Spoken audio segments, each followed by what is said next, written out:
There are a certain number of human beings that we will never get along with. I learned that. Sorry for the strange story out of the blue. My name is Mary. I hope you can bear with me for a moment. I am married to a man named Ted. Ted is a busy man with a busy job and is working alone in the suburbs of Tokyo. I am waiting for Ted to return and I live in the house we both purchased together. However, recently Katie, my mother-in-law, has been coming to that house frequently. Whenever I see it, it's too good a house for you. Katie always tells me that. Actually, our house is quite close to Katie's house. She told me that she would not allow me to marry unless I lived near her house, so I had no choice but to do so. I built a house near his parents' house, and sure enough, she started coming to our house frequently. Actually, my Kate got married the other day, and she wants a house. If you're the only one living here, will you please vacate this house? She started to say outrageous things. This house was purchased by Ted and I, and now suddenly we are being asked to vacate it. Ted is working alone anyway. Then why not? There is no good reason. If this house is lost, Ted will have no home to return to. I adamantly continued to refuse Katie's offer. Then she brought my sister-in-law, Kate, later in the day. Wow, this is a nice house. Certainly just the right house for my new home. Kate has been licking her way through the house. I honestly don't feel good about having people look all over my house. I love this house. Now vacate the premises. Even Kate started saying such things. Naturally, I decline. You dare to defy me? Sassy bitch! When she said that, Kate slapped me against me. What the hell are you doing? Even when I said so, Kate did not stop slapping me. I cowered and withstood Kate's attack. Katie laughs as I curl up and defend myself. You should have been frightened like that. Don't get cocky with me right from the start. She didn't like it very much that I refused, but no matter how much she wanted, she didn't have to be so violent. Katie and Kate left for the day, but said they would come back later to have the house vacated. If I don't do this, they will really take over my house, I thought so. I contacted my husband, Ted, who is working alone. I explained the situation to Ted, and to his surprise, he too was contacted by Katie and her family. Katie was more protective of Kate than Ted, and from a young age, she was discriminated against by her brother and sister. Again, she told us that Katie is telling Ted to give her the house because she wants it. Ted looks quite depressed. I encouraged him. He said he still had some work to do that day. The conversation did not go very far. Then the next day, Katie and Kate arrived again. Today is the day I'm going to have you tell me you're giving me the house. Katie somehow came into the house with an umbrella. It's not even raining. I was wondering why an umbrella. Bash. She suddenly hit me with her umbrella. Apparently, they are saying that if I don't tell them that I will vacate the house today, I will destroy them with this. Now, say you will give her the house. Kay is going to be the master of this house. Kate also has an umbrella and has perished with Katie. I am desperately defending myself. However, it seems that both parties are swinging their umbrellas down with all their might, and protecting my head with my arms is not enough to prevent it. It was so badly violent, after a few minutes, I was stuck. I can't believe you didn't tell me you were going to vacate after all this. You're stubborn. Katie told me to my dismay, my body was in too much pain to begin with. I can't even speak properly. It is truly unforgivable to act as if they are saying they are not at fault after having done such a terrible thing. Eventually, Katie and Kate left that day as well. But now they went on to threaten that they might break bones, etc. If I don't, they may do something life-threatening to me.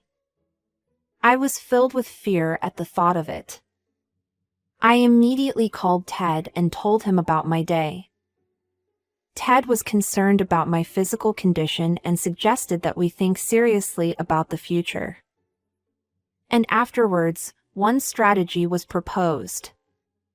I decided to take Ted's suggestion as I thought it was the only way to get out of this situation. During that operation, I basically tried not to be home during the hours when Katie and Kate would come over. By doing this, we were able to proceed without the operation being discovered. After starting the operation, it was 2 months later. My mother-in-law contacted me. I'm not going to see you anytime soon, so I've already forced Kate to live there. I'll throw your stuff outside on my own. Katie laughed as if to say, suck it up. Presumably Kate is already on her way home. But neither of them should know anything about the operation. I am sure Kate will be surprised when she gets home. While on the phone with Katie, I received a call from Kate. I put Katie on hold and Kate's call was answered. Who are you? I am the landlord. Who are you? It's my house. I heard a conversation about this. Kate seemed to realize that the phone was connected and started talking to me. Hey, Mary! What's going on? Why not you? There's a man in my house that I don't know. Kate seemed to be in a mild panic. I decided to explain to Kate what was going on. Actually, Kate, I sold that house a long time ago. I discussed it with Ted and decided to sell. When Kate heard this, she said, "Wait!" She shouted loudly. I hope she doesn't speak too loudly because it bothers the landlord. Why would you do that? I never heard a word about it being sold. That would have definitely stopped me if I had told them. And it's an operation because I didn't tell her. Ted was also quite upset with Katie and Kate's outburst. Most of what Ted had was taken by Kate. This time, we were almost robbed of our house, and as expected, we could not forgive them this time. Fortunately, since I bought the house with some assistance from my parents, I had very little loan left and was able to pay it off when I sold it. No kidding! I love this house. What are you going to do about it? Kate was quite angry. Everything was already discussed on the assumption that she would live in this house, so the apartment she was living in with her husband was to be cancelled. This means that if Kate cannot live in this house, she will lose her home and become homeless. Then why don't you just live in Katie's house? I asked that question without any question, but Kate got angry.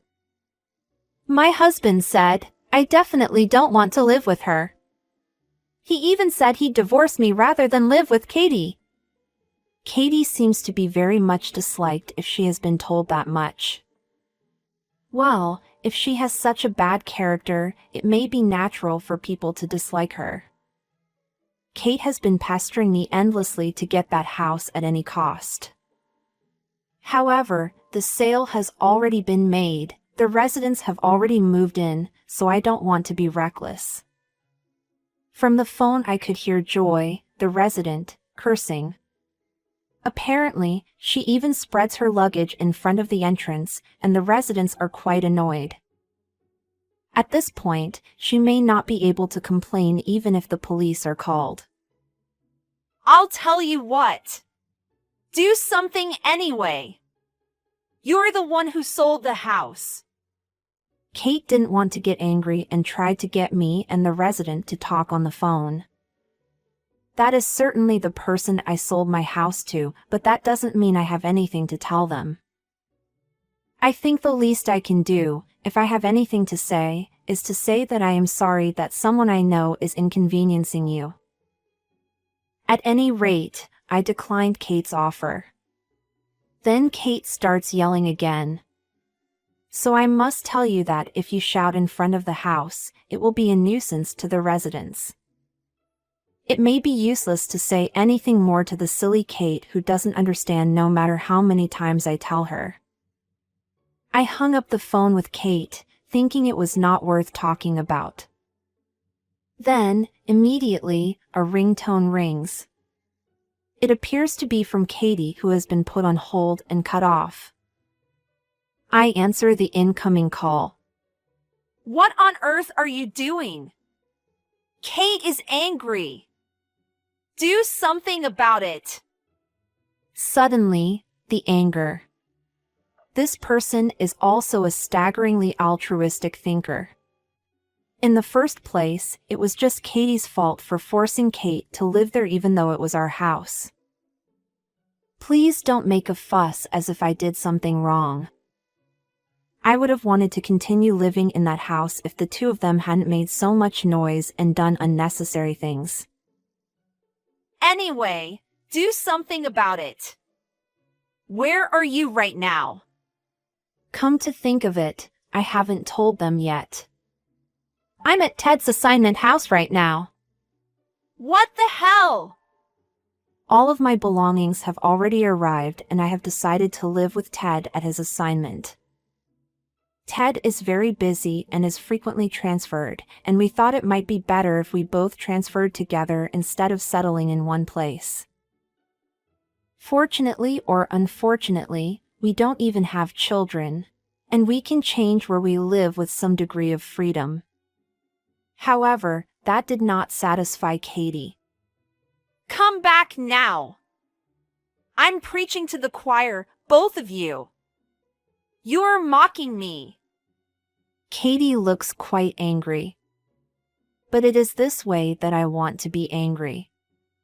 If Katie had not gone the extra mile, we would not have had to give up that house. Katie, come on. How much more trouble do you have to cause us? Since I was on the phone and had moved and was a distance away, I didn't think I had to worry about them fighting back. I decided to take the plunge and let out all the resentment I had been feeling. What do you think I've been through? Don't try to cause me any more trouble. Katie was screaming over the phone, probably very angry that I had defied her. It's such a scream that I don't even know what she is saying anymore. I worry that she might be too angry at any cost. I can't allow that. You talk to me like that. Ted is bad too. He's Kate's little brother, and he's rebelling against Kate. Apparently, Katie was also thinking of coming to the suburbs of Tokyo to get back at us. However, Katie does not know our address. Hey, where do you live? Tell me where it is. I was told such a thing. I am not stupid enough to be honest. Naturally, I refused. Then again Katie's exclamation. It was like a screaming machine every time I disobeyed it, and it was getting kind of funny in reverse. Enough! I am your mother-in-law. How can a wife disobey her mother-in-law? She brought up a very old value system. I mean, actually, there are plenty of ways to find out the address. Katie will never be able to reach the house, per the idea of checking it out. Just give me the address. You two are not going to get away with this. What the hell is that? Katie, who had been angry, suddenly made a funny noise. I wondered what on earth was going on. W, what are you going to do about it? It's your fault, isn't it? She cried out. When I asked what they were talking about, they told me that Kate had apparently been taken away by the police. It seems that she was forever persistently threatening Joy to leave the house, and Joy called the police when he couldn't take it anymore. Well, of course it will. She can't calmly assess the situation, and she truly believes that she can do something about it if she just struggles with it. It seems that she has inherited this from her mother. They will finally cool down when they are taken away by the police. My precious Kate! I won't allow it, you people! Here again, the blame shifting. No matter how you look at it, it was Kate's fault for making noise in front of someone else's house forever. To my dismay, Ted came home from work. When I told him I was on the phone with Katie, Ted took over the phone. Mother, all this time I've lived in fear of you. But that's over now. I don't listen to you anymore. If you come to my house without my permission, I'm calling the police. Ted also seems to have grown out of this incident. I can't believe that he dared to go that far with Katie, who has been abusing him. Ted returned the call to me saying that I had said all I wanted to say. Katie on the phone screaming again. She is too unaccustomed to being hit back anyway. Don't you think for a minute that if you do something terrible, there is a possibility that they will fight back? Katie, just give it up already. Kate has been brought in, too. Even if you do something to me, that would just be recrimination. Even so, Katie just kept getting angrier and angrier. It was like an animal that had forgotten the purpose of being angry. It is out of control. Katie, can I hang up now? No more constructive conversation. I don't think there's anything I can do. Having said that, Katie does not listen to me at all. Don't speak for me. Mother-in-law is absolute. A wife who defies her mother-in-law shouldn't exist. If they are this messed up, I have an idea. Katie, I've said this many times. We have no intention of associating with you any longer. Don't contact me. I continued to make remarks that deliberately upset Katie's nerves. Naturally, when Katie heard this, she was furious. She cursed me. There was a tremendous amount of abuse, and if I had listened to it properly, it would have broken my heart. But it was my goal to make her say it. Katie, all the ranting you've been doing, I have it all recorded. I said, and Katie snapped out of her tirade and became impatient. You said, recorded? What the hell are you doing? It's Katie's fault for spouting off, isn't it? Slander is also a crime. If I let my lawyer hear this, I'm sure they'll be able to claim some sort of fee or fine. When I said this, Katie cried and apologized. I'm sorry. I'm just a little bit mad. Please, don't call a lawyer and the police. Hey! Katie was so insistent on apologizing that I nailed her to never get involved with me and Ted again. I decided to forgive her. Katie promised to do so and never called again. In fact, it was an outright lie that I was recording, and it was a strategy to get Katie to back down. Since Katie does not even know how to look up an address, I was expecting her to fall for such a simple operation, and she did. Now there is finally peace in my and Ted's life. Kate was taken in by the police and then paid a fine to the resident. After losing their home, Kate and her husband moved in with Katie, but within a few days her husband told her he was divorcing her and Kate had to leave him. In addition, I heard that Kate was very abusive to her husband and had to pay a fine for insulting him. Katie and Kate both completely lost their money. They were once on each other's side, but now they hate each other. I am told that the house is in a constant state of acrimonious mode. Well, that's what they deserved. I hope they accept it and live with it. Ted then completed his assignment and returned to headquarters, but a few months later he was transferred back to a distant location. As he became busier and busier and was transferred more and more, we realized that it would be more convenient for him and me to be posted together without having to decide on a permanent place of residence. Nowadays, we are told by various people not only in his company but also in the places we have moved to that we are a couple of Mandarin ducks who go everywhere together. We did not give in to Katie and Kate, and we both overcame our difficulties together. My husband and I were sure that we would be able to go anywhere. We will continue to help each other as a couple.